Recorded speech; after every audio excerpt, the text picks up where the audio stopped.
I was sitting in my condo in Bangkok when I heard the knock on the door. 3 soft taps, then a pause, then 3 more.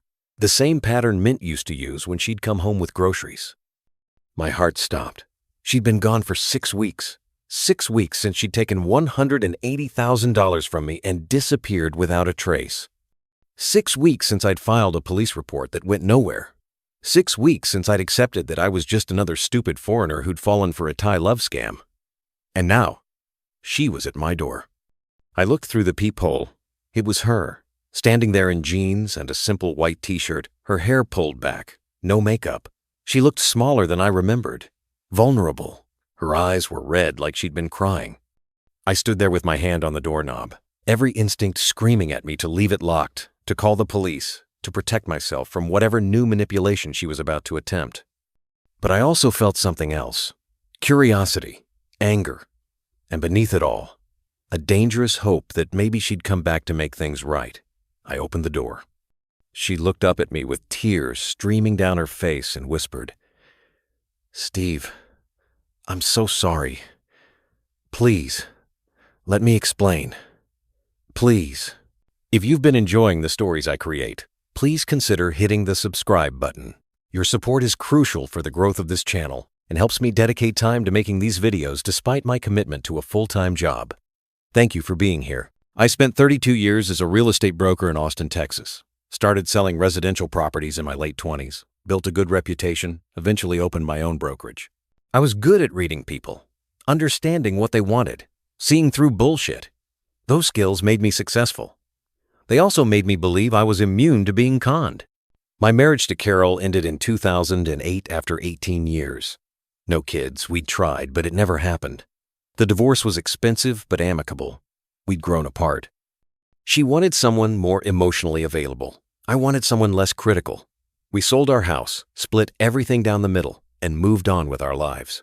I kept working for another 10 years after the divorce, built my savings back up. By the time I was ready to retire in 2018 at age 58, I had $400,000 invested, a small pension of $1,500 a month, and no debt.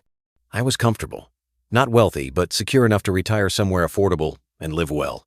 Austin had become expensive, overcrowded. The city I'd known and loved had turned into something else. I started researching places to retire abroad. Mexico was popular with Americans. Costa Rica, Portugal. But I'd always been fascinated by Thailand. I'd visited once in the 90s for a real estate conference. Remembered being struck by how warm and welcoming people were, how far money went, how beautiful the country was. I spent 6 months researching, joined expat forums, read blogs, watched YouTube channels. The consensus was clear. Thailand offered an excellent quality of life for retirees on moderate budgets. Healthcare was good and affordable. Cost of living was a fraction of the U.S. The people were friendly. The weather was warm year-round. In March 2019, I flew to Bangkok for a 2-week exploratory trip. I'd booked a serviced apartment in Sukhumvit for a month. My plan was to spend the first few weeks getting oriented, then decide if Thailand was really right for me. Bangkok was overwhelming at first. The heat, the traffic, the language barrier, but I adapted quickly. I'd spent decades navigating complex real estate transactions. I knew how to research, ask questions, find reliable information. Within a week, I'd connected with other American expats, found gyms and restaurants I liked, established routines. I was there for a property expo at the Queen Sirikit Convention Center, large international event showcasing developments across Southeast Asia. I'd registered as an attendee, not looking to invest necessarily, but curious about the market, the opportunities, how things worked in Thailand compared to the U.S. That's where I met Mint. She was working at one of the exhibitor booths, not as a developer, but as a tour coordinator. Her company organized site visits for potential investors, arranged transportation, translation, local expertise. She was professional, spoke excellent English, friendly without being pushy. I stopped at her booth to ask about property viewing services. She gave me a brochure, explained how their tours worked, asked what I was interested in. I said I was a retired broker from the U.S., just exploring options, not ready to invest yet, but learning. Mint said she understood. A lot of foreigners came to Thailand with questions. Her job was helping them understand the market before making decisions. She offered to take me on a complimentary city tour the next day, show me different neighborhoods, explain what made each unique. No sales pressure, just information. I accepted. It seemed like a smart way to learn from someone who knew the city. The next day, Mint picked me up in a modest Toyota. We drove around Bangkok for 4 hours. She showed me Sukhumvit, Siloam, riverside areas, explained cost of living differences, where expats tended to settle, which neighborhoods were good for families versus singles. She was knowledgeable, asked good questions about my lifestyle preferences, took me to neighborhoods I wouldn't have found on my own. We had lunch at a small Thai restaurant in Thongler. Mint ordered for both of us, said she'd get dishes I'd probably like but might not know to order. The food was excellent.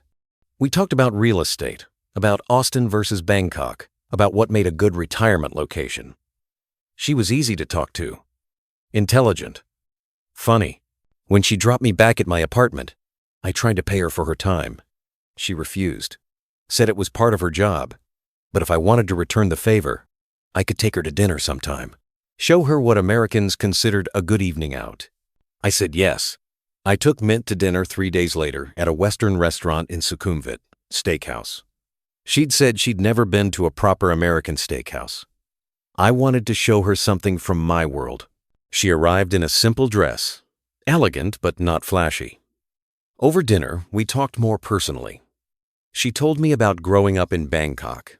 Her father had worked for a hotel chain, which is how she'd learned English.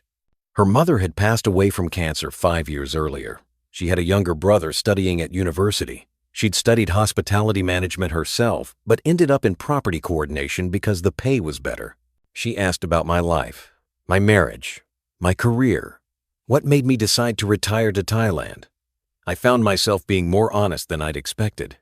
Told her about the loneliness after the divorce, about working for 10 more years because I didn't know what else to do, about wanting to build a life that felt meaningful, not just financially secure. Mint listened carefully, said she understood that feeling. She'd been engaged once to a Thai man who turned out to be married. When she found out, she'd ended it immediately.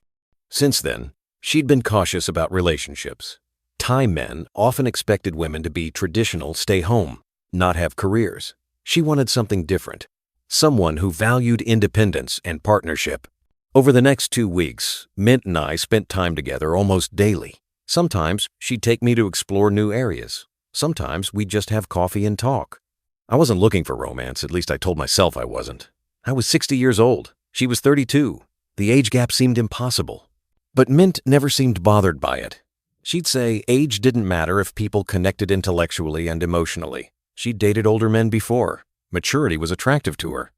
Thai men her age were often immature, selfish. She liked men who were established, confident, who'd lived full lives. I was flattered. I won't pretend I wasn't. A beautiful, intelligent woman 28 years younger than me was saying she enjoyed my company. That I was interesting. That age didn't matter. It felt good. Really good. By the end of my first month in Bangkok, Mint and I were officially dating. We kept it casual, no pressure, no definitions. Just two people enjoying each other's company. She never asked for money. Never hinted at financial need. She paid for her own meals when we went out, insisted on splitting costs, said she was independent and wanted to stay that way. I decided to extend my stay in Thailand, rented a 1-bedroom condo in Thongler for 6 months. Modern building, 25,000 baht monthly, about $750. Furnished, close to the BTS, perfect location. Mint helped me find it, negotiate the lease, set up utilities. She had her own apartment near On Nut Station. Smaller, older building, but she said it was affordable and she liked being independent. She'd come over to my place often, but never suggested moving in. Maintained her own life, her own space. I appreciated that. No pressure, no assumption of dependency. We fell into a rhythm. I'd spend mornings at the gym or exploring, afternoons reading or handling personal business, evenings with Mint. We'd cook together, watch movies, talk about our days.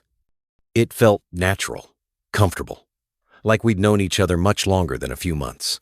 In June, Mint mentioned her mother's medical debts. She died 5 years ago from cancer, she explained, but the treatment costs had been enormous. Her father had taken loans to pay for it. Now he was struggling to repay. The interest was accumulating. He was stressed, aging fast from the worry. Mint said she'd been helping as much as she could, but her income wasn't enough. Her brother was still in school, not earning. She felt guilty that her father was suffering while she had a decent job. But tourist season was slow. Her company had reduced her hours. She wasn't sure how to help him more.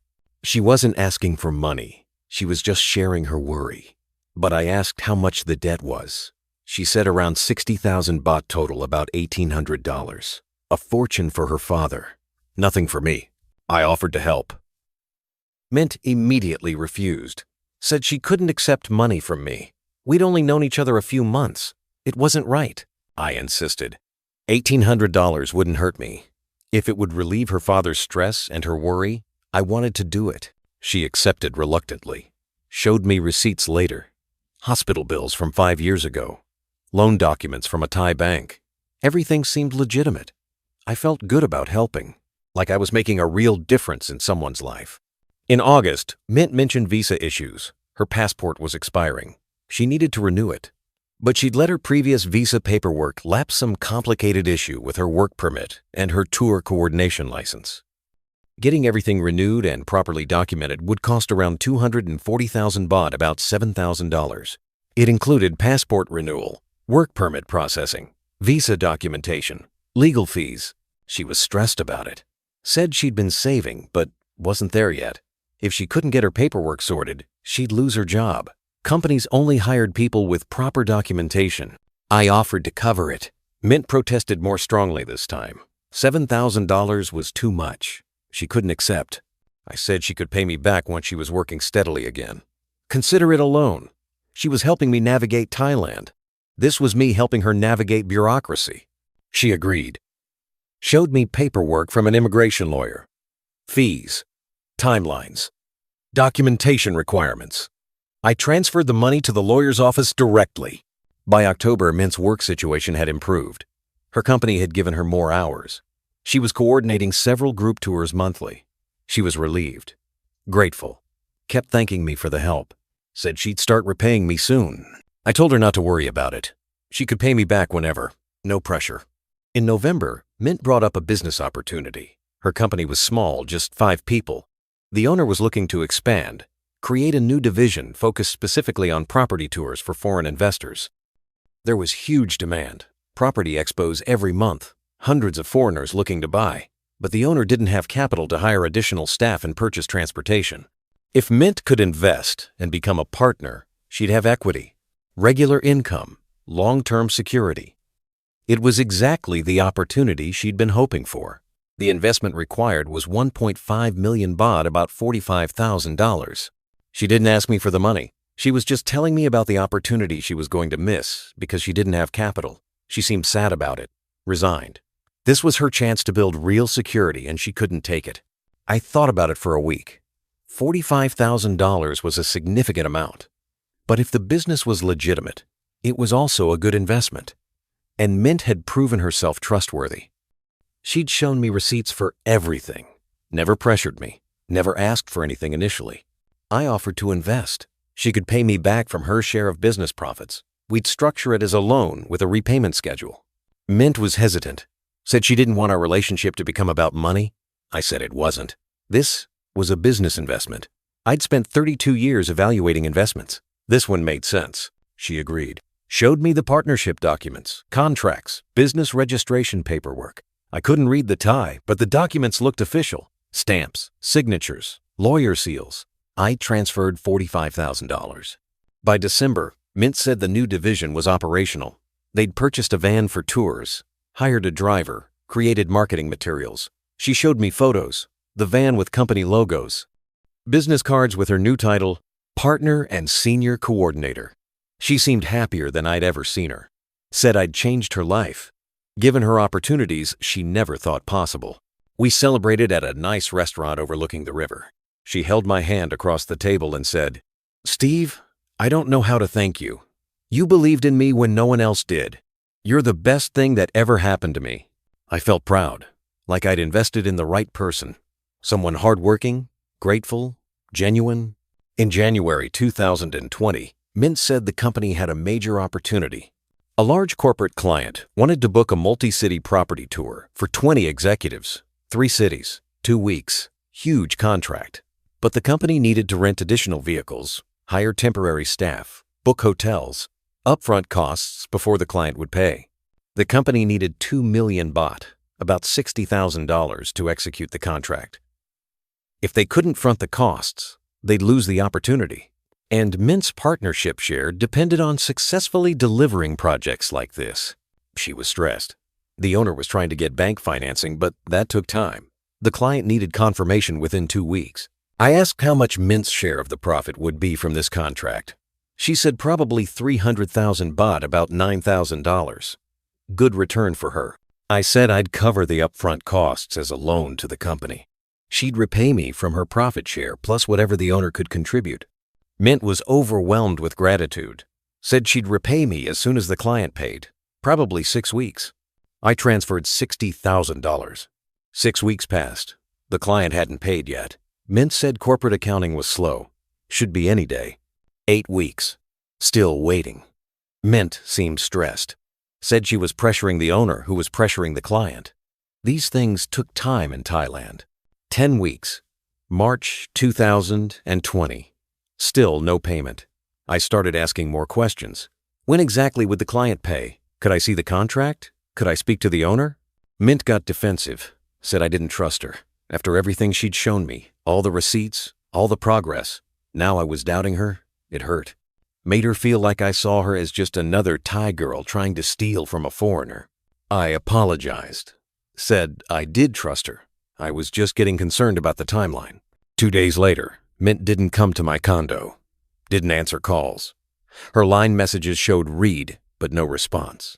I went to her apartment. The building manager said she'd moved out 3 days ago, paid final rent, and left. I felt my stomach drop. Tried calling again. Phone was disconnected. Went to her company office. The address she'd given me was a virtual office space. No physical presence. Nobody there had heard of the company name. I'd been scammed. Completely. Professionally. By someone I'd trusted completely. I'd given Mint $190,000 total. Everything was gone, and so was she. I went to the Thonglar police station the next day, filed a report, gave them everything. I had bank transfer receipts, line messages, photos, the address of Mint's old apartment, her phone number, everything. The officer took notes, asked questions. How long had I known her? Where did I meet her? Did I have any proof the money was stolen rather than given as gifts? I said I had transfer receipts. Notes in the transfer descriptions like loan for visa fees and loan for business investment. The officer said those were helpful but not definitive. In Thai law, money transferred between romantic partners was complicated, could be considered gifts, hard to prove fraud. The officer said he'd file the report, but I should understand that recovery was unlikely. Foreign men losing money to Thai women was common. Most never got anything back. The women used fake IDs, moved frequently, disappeared completely. Without her real identity, they couldn't pursue. I asked if the name Kamanwan Thongchai was fake. The officer checked government databases, said there were hundreds of women with that name in Thailand. Without an ID number, he couldn't identify which one. The apartment address? The building manager said she'd rented under a different name, paid cash, never provided ID. I'd been played by a professional. I spent the next 2 weeks in shock. Couldn't eat, couldn't sleep. Went over every conversation with Mint looking for signs I'd missed. They were everywhere. The way she'd always controlled documentation. The way she'd gotten defensive when I asked questions. The way she'd carefully built trust over months before asking for significant amounts. The escalating requests. The final large sum right before disappearing. Textbook long con. And I'd fallen for every step. I told myself I should have known better. I was a real estate broker. I'd seen fraud. I'd helped clients avoid scams. But when it was happening to me, when it was wrapped in affection and gratitude and carefully constructed legitimacy, I'd been completely blind. The money hurt. $190,000 was nearly half my retirement savings. But the betrayal hurt more. I'd cared about Mint, really cared, thought we were building something genuine, thought I was helping someone I loved. But I hadn't loved a real person. I'd loved a character, a performance. Mint, whoever she really was, had studied me. identified my vulnerabilities, and exploited them systematically. The loneliness after my divorce, the desire to feel useful, the pride in being the successful American who could help, the need to believe I was special, different from other foreign men, immune to scams because I was smart and experienced. She'd weaponized all of it. I started going to expat support groups, heard similar stories, men who'd lost more than me, men who'd lost less, but everyone carrying the same shame. How did I fall for this? Why didn't I see it? One Australian guy had lost $300,000 to a woman who'd faked a pregnancy. An English guy had lost $200,000 to a woman who'd claimed her brother needed emergency surgery. An American had lost $400,000 to a woman who'd invested it in a restaurant that never existed. Different stories. Same pattern. Build trust over months. Create dependency. Extract money gradually, then in one large sum. Disappear. I was just another data point. In early April, 6 weeks after Mint disappeared, I heard the knock on my door. 3 soft taps, pause, 3 more, her pattern, and there she was, standing in my doorway crying, begging to explain. Every rational part of my brain said, slam the door, call the police, protect yourself. But I was curious, angry, and beneath it all, that dangerous hope that maybe she'd come back to make things right. I let her in. Mint stood in my living room wringing her hands, tears streaming down her face. She looked genuinely distressed, smaller, vulnerable, not like the confident woman I'd known. She kept saying, I'm sorry, over and over, begging me to let her explain. I stayed silent, waited. I'd spent 32 years negotiating. Sometimes silence was the most powerful tool. Finally, Mint started talking. She said everything had gotten out of control. She'd been working for people, dangerous people, who ran organized fraud operations targeting foreigners. She'd been recruited years ago when she was desperate for money. They'd trained her, taught her what to say, how to build trust, how to extract money. She tried to quit multiple times, but they threatened her, said if she stopped working, they'd hurt her family, her father, her brother. She'd been trapped, doing things she hated, hurting people she cared about, including me. She said she'd actually developed feelings for me, real feelings. That's why she'd disappeared. She couldn't handle the guilt anymore. She'd taken the money they'd demanded from her and run, tried to start over somewhere else. But she'd realized she couldn't live with what she'd done, couldn't live knowing she'd destroyed someone who'd been kind to her. So she'd come back, to confess, to apologize, to try to make things right. She reached into her bag and pulled out cash, $60,000 in Thai baht, everything she had left. She said the rest was gone, paid to the people who controlled her. But this was hers, her savings. She wanted me to have it. Partial repayment. She'd get the rest somehow. Work, save, pay me back every baht, even if it took years. She looked at me with desperate eyes and said, Steve, please believe me. I never wanted to hurt you. I was forced, but I'm choosing to make it right now. Please give me a chance to prove I've changed. I looked at the money on my coffee table. $60,000. Significant amount. But still, 130,000 short. I looked at Mint, crying, trembling, looking genuinely remorseful. And I knew with absolute certainty that this was another con, that the story about dangerous people was fiction, that the tears were calculated, that the $60,000 was bait to reel me back in so she could extract more later. But I also saw an opportunity. I said, Mint, I want to believe you, but I've been through hell these past 6 weeks. How do I know you won't disappear again? She said she'd do anything, prove herself however I needed.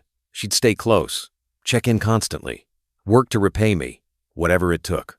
I said okay, I'd give her another chance. But things had to be different. Complete transparency, no secrets. She'd have to show me everything, where she lived, where she worked, how she was making money. Full access. She agreed immediately, said she understood. She'd do whatever necessary to rebuild trust. I took the $60,000, deposited it in my bank, told Mint I appreciated the gesture, that it meant something, that I wanted to believe her. She hugged me, thanked me, said she wouldn't let me down.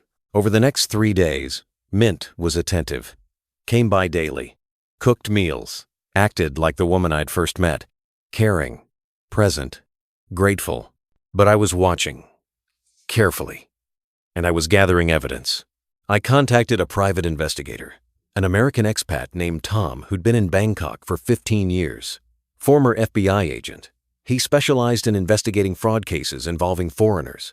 I told Tom everything, showed him all my documentation, explained Mint's return, her story about being forced, the $60,000. Tom listened without interrupting. When I finished, he said, "Steve, she's running a second-stage con. The remorse, the partial repayment, the dangerous people story. It's all scripted. She's setting you up to give her more money, probably a lot more." I said I knew. That's why I needed his help. I wanted to build a case, gather evidence, find out who she really was and what she was really doing. Then I wanted her arrested and prosecuted, properly, with enough evidence that Thai authorities couldn't ignore it. Tom said that was possible, but it would take time and money. His fees were $2,000 a day plus expenses, and I'd need to keep Mint close, let her think I trusted her while Tom investigated. Could I do that? Pretend to trust the woman who'd stolen from me while building a case against her? I said yes, absolutely. Tom started investigating immediately, tracked Mint's movements, photographed her, ran her ID through databases. What he found was illuminating. Her real name was Kamonwan Thongchai. That part was real. But she wasn't a tour coordinator. She'd never worked for a tour company. She was a professional con artist with a history.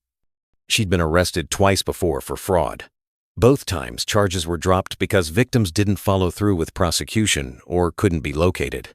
Tom traced her phone records. She had 3 phones, 3 different numbers, one for me, one for at least 2 other foreign men, one for personal use. Tom listened to her calls when possible, legally questionable, but I didn't care at this point. She was running the same script on multiple men simultaneously, an English teacher in Chiang Mai, a retired engineer in Pattaya. Both believed they were in exclusive relationships.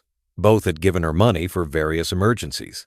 Both were currently being told she'd had to leave town for family problems but would return soon. She was working 3 cons at once. I was just one of her portfolios. Tom also tracked the $60,000 she'd given me. It had come from the English teacher. She'd convinced him to give her money for a business emergency 3 days before returning to my condo. She'd simply taken money from one victim and given it to another to rebuild trust. It was brilliant, psychologically sophisticated, using stolen money to appear legitimate, making me feel special for getting repayment while she was actively stealing from someone else to fund it. Tom said the English teacher was in for the same treatment I'd gotten.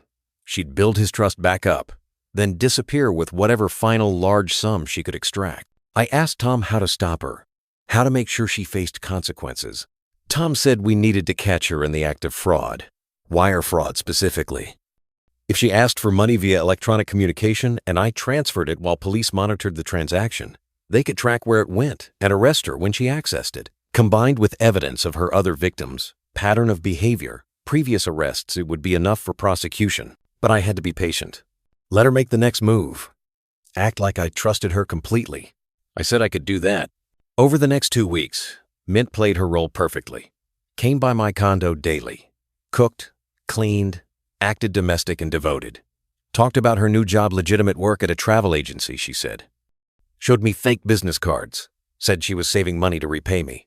Every month she'd give me $2,000. Within 3 years, I'd be repaid completely. I acted grateful, believing, told her I was proud of her for turning her life around, for choosing to do the right thing. 2 weeks after her return, Mint said she had a problem. The dangerous people who'd controlled her had found her. They were demanding money, 200,000 baht, about $6,000. If she didn't pay, they'd hurt her. She was terrified. I said I'd give her the money. She protested, said she couldn't ask that of me. But I insisted. I couldn't let anyone hurt her. Before transferring the money, I contacted Tom.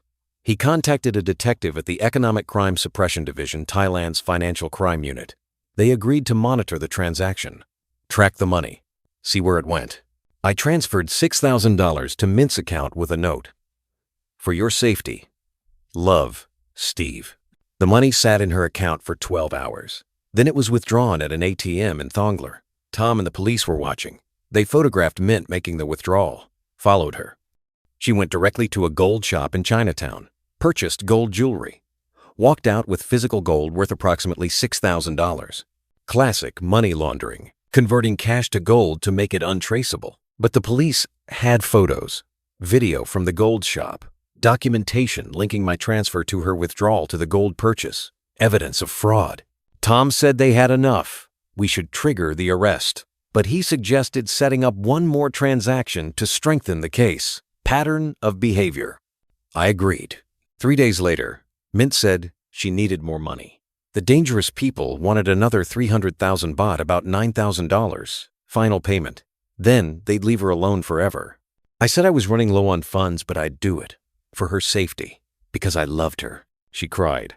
Said I was the best man she'd ever known. She didn't deserve me. I transferred $9,000. Police monitored. Mint withdrew the money the next morning at an ATM in Sukhumvit. Officers were waiting. They arrested her on the spot as she held the cash. She tried to run, screamed that she'd done nothing wrong. This was her boyfriend's money. She hadn't stolen anything. But the police had evidence. 2 transactions marked as loans but immediately converted to gold. Previous arrests for fraud. Evidence of 3 other victims currently being scammed. Line messages to multiple men promising love while extracting money. They took her to the station. I went too. I wanted to see her face when she realized what had happened. At the police station, they put Mint in an interrogation room. I watched through one-way glass as detectives questioned her. She maintained the innocent victim story initially, said she was being forced by dangerous people. Everything she'd done was under duress. Then the detective showed her the evidence. Photos of her withdrawing money and buying gold. Line messages to the English teacher and the engineer. Bank records showing she'd deposited money from multiple foreign men over the past 3 years. Transcripts of her previous arrests. Mint's face changed. The tears stopped. The vulnerability vanished. She went cold, calculated. Asked for a lawyer. The detective said she could have a lawyer, but the evidence was overwhelming. She was being charged with multiple counts of fraud. Each foreign victim could file civil suits. If convicted, she'd face years in prison plus restitution.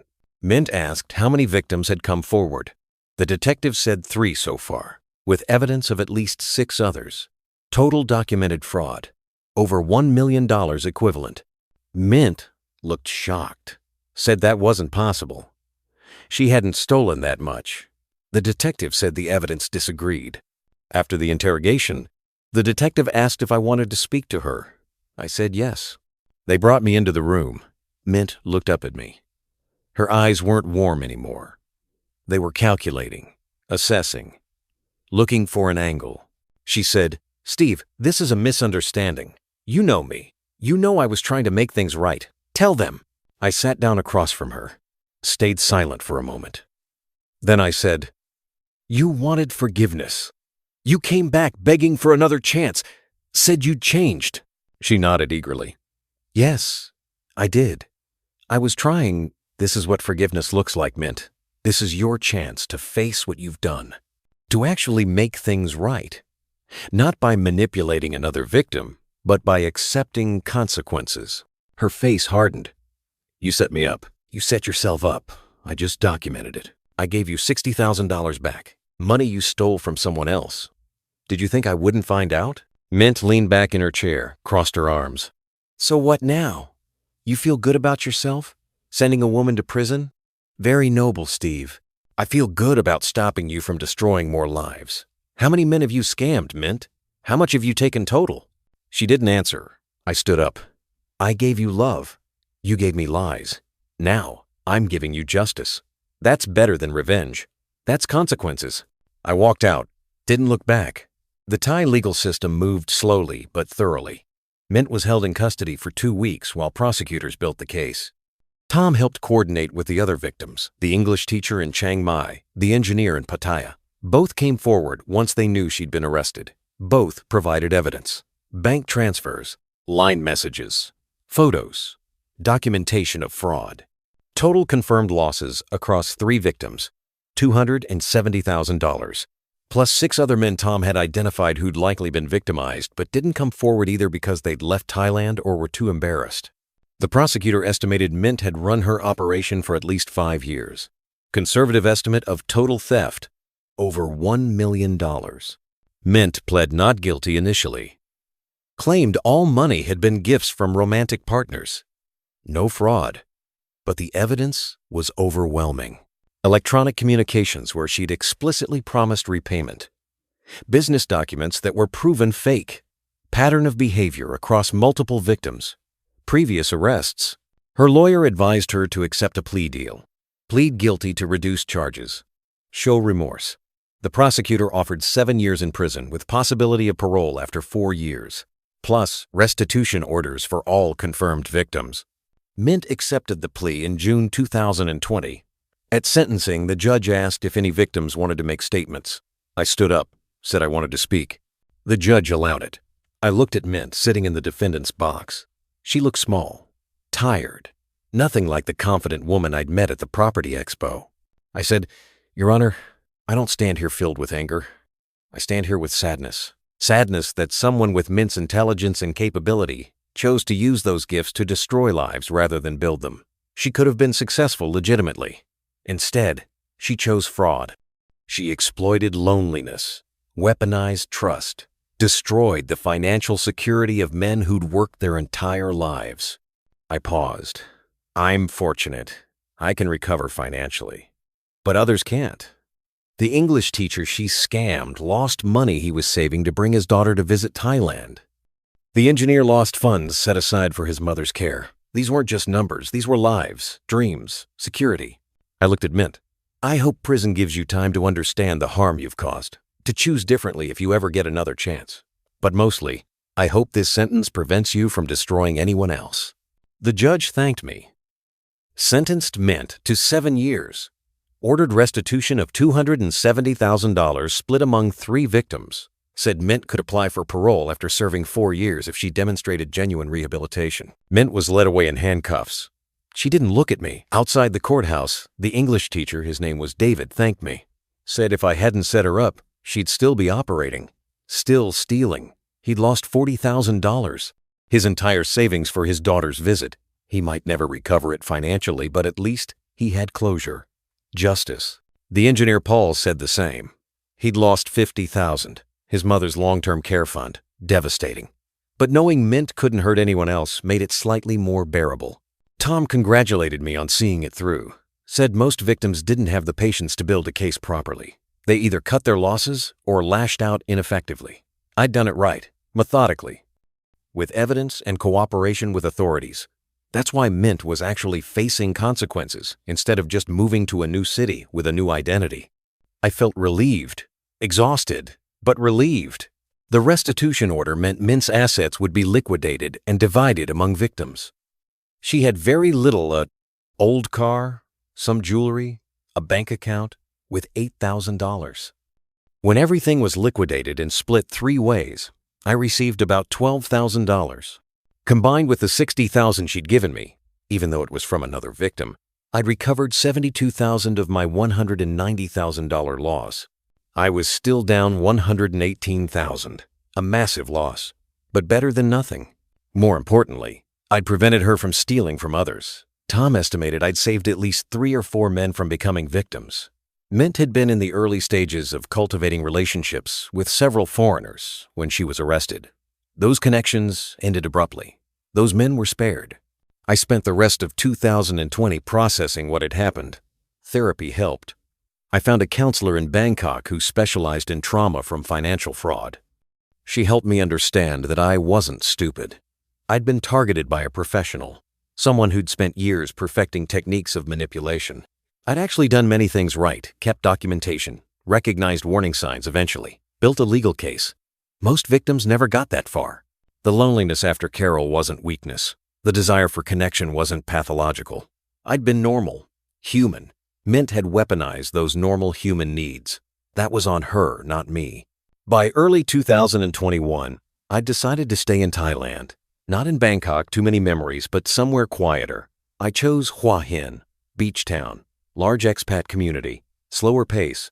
I rented a small house near the beach.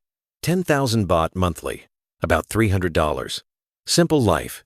Morning walks, swimming, reading, slowly, rebuilding. I also started helping other expats. Not formally at first. just conversations at coffee shops. Someone would mention meeting a Thai woman. I'd share my story. Warning signs to watch for. How to protect yourself without being paranoid. Word spread. People started seeking me out. Talk to Steve. He'll tell you what to watch for. I formalized it eventually. Created a Facebook page. Protect yourself in Thailand. Posted educational content about common scams, red flags, legal structures. How to verify identities in businesses. The page grew. Thousands of followers. I'd get messages weekly from people asking me to review situations. Does this seem legitimate? Am I being scammed? Sometimes I'd say things looked okay. More often I'd identify red flags. Explain patterns. Suggest protective measures. Several times I prevented clear scams. Men who were about to transfer large sums for fake business opportunities or fake emergencies. My intervention stopped them. That felt good. Like my disaster had purpose. Like Mint's betrayal had given me expertise that could protect others. I'm 62 now, living in Hua Hin. Financially recovering. I'll never be as comfortable as I planned, but I'm surviving. My pension plus careful budgeting keeps me stable. I've dated occasionally since Mint. Casually, carefully, nothing serious. The experience changed how I approach relationships. I'm more cautious, more analytical, some would say cynical, but I prefer realistic.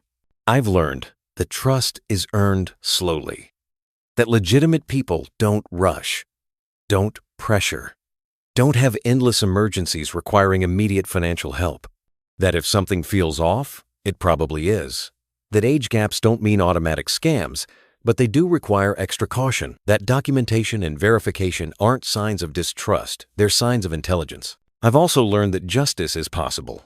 Most victims assume they have no recourse, that Thai authorities don't care about foreigners being scammed. But if you build a proper case, provide solid evidence, cooperate with police, consequences can happen. It's not easy. It's not fast. But it's possible. Mint serves her sentence at the Central Women's Correctional Institution in Bangkok. I don't visit, don't write, don't follow her case. She's not my concern anymore. She's the justice system's problem now. I heard from Tom that she's applied for early parole twice, both times denied.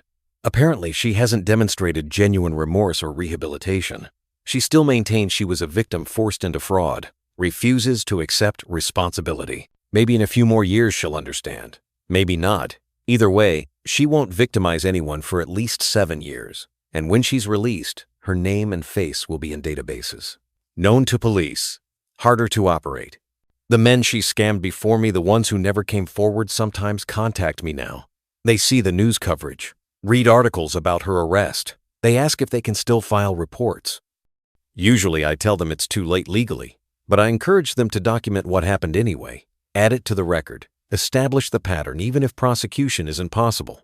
I've helped 8 men file reports post-conviction. Their cases won't result in additional charges, but they add to Mint's documented history.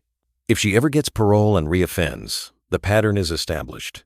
Harder for her to claim misunderstanding or mistakes. I've also connected with other victims of romance fraud across Thailand. We have an informal network now.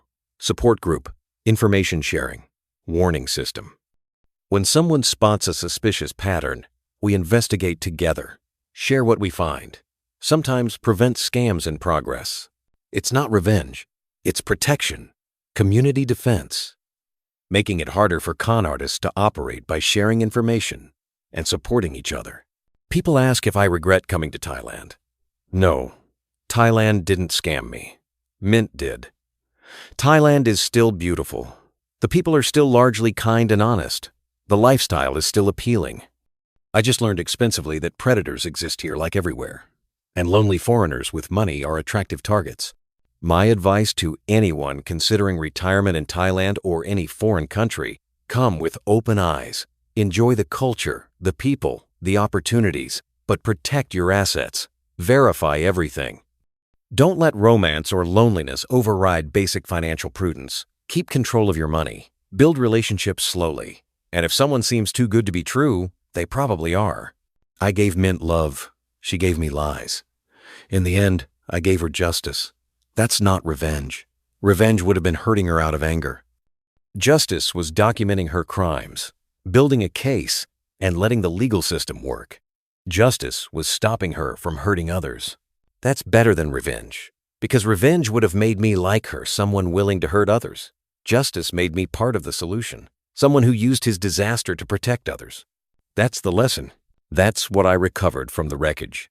Not my money, I'll never get most of that back, but my self-respect, my sense of purpose, my belief that consequences are possible even when they seem impossible. Mint came back begging for forgiveness. I gave her something better, accountability, and that's worth more than any amount of money she could have returned. I'm sitting on my porch in Hua Hin, watching the sunset over the Gulf of Thailand. It's peaceful, quiet, the life I imagined when I first retired, minus $118,000 in one failed relationship. A young couple walks past holding hands. Western man, Thai woman, maybe 30s. They're laughing about something. She's carrying grocery bags. He's carrying a sleeping child. They look genuinely happy. Content. Building a life together. I don't assume they're a scam. I don't assume she's using him. Most relationships here are legitimate. Most Thai women in relationships with foreign men are honest, good partners, loving wives. Mint was an aberration, a predator, but she wasn't representative. I've met dozens of mixed couples since moving to Hua Hin. Most are genuinely happy, building families, supporting each other. Yes, there are cultural differences. Yes, sometimes there are financial imbalances. But that doesn't automatically mean fraud. It just means navigating complexity honestly. The couples who succeed are the ones who communicate, who verify, who build trust slowly through consistent action rather than quick promises, who maintain independence while building interdependence, who recognize that love is demonstrated through behavior, not words. That's what I should have done with Mint. Insisted on slower progression, verified her stories independently, maintained control of my finances while being generous, required transparency as a condition of trust. I learned. Expensively, but I learned. My phone buzzes. Message from a follower on my Facebook page. Steve, I'm about to invest in a business with my girlfriend. Can you look at these documents? Something feels off, but I can't articulate what. I message back. Send them over. Happy to review. This is my work now. My purpose. Helping others avoid the mistakes I made. Using my disaster to create protection for others. Mint wanted my money. She got 7 years in prison instead.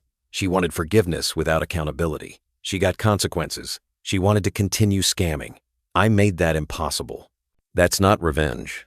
That's justice. And justice, I've learned, is patient, methodical, strategic. It's not about destroying the person who hurt you. It's about preventing them from hurting anyone else. I gave her love, and she gave me lies. In the end, I gave her justice, and that's better than revenge. Because revenge would have made me bitter. Justice made me useful. It gave meaning to the loss, purpose to the pain. And that's worth more than the $118,000 I'll never recover. Because money can be rebuilt. Purpose is priceless. The sun sinks below the horizon. Another day ends in paradise. I'm poorer than I planned, warrior than I expected, but stronger than I feared. Thailand didn't destroy me. Mint tried, but I'm still here, still helping, still building, still believing that good people can recover from bad things if they're patient and strategic. That's the real victory. Not revenge, not even justice, but survival with purpose, recovery with meaning, and the ability to help others avoid the same destruction. Mint's in prison. I'm watching sunsets. In the end, I won. Not because I hurt her, but because I refused to let her destroy me. That's the best revenge of all living well while she faces herself in a cell, finally forced to confront the consequences of her choices. Karma came full circle. I just gave it a little help. If you found this story valuable, please subscribe to support more investigative documentaries about love scams and true crime. Your support helps me continue creating these important stories. Thank you for watching.